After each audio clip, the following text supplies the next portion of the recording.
g'day, bonjour, hi, I'm Michaela and welcome to my kitchen.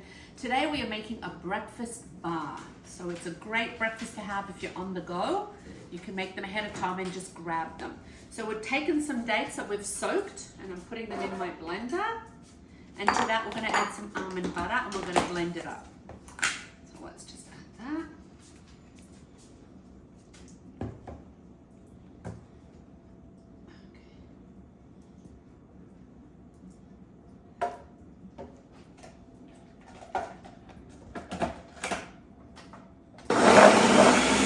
So we're going to add that to a bowl and then we're going to add the rest of the ingredients. It should form like a blob like this, and if you use a thicker almond butter it will obviously be thicker. Some oats,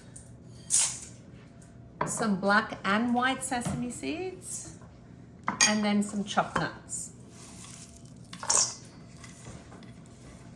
Once it's mixed up, you can use cookie cutters and make shapes. Or you can just, you want to flatten it out a bit, just make a round cookie and then just flatten it out. Or if you want, you can use a cookie cutter and make shapes. And then you're going to pop them in the oven and bake them. I'm going to come back and see what they look like when they're done. Cooled down, I've taken them out of the oven. So this is why I make these recipes, to give you my advice. I would definitely use Medjool dates or date paste even, because it's already made for you and it would bind a lot better.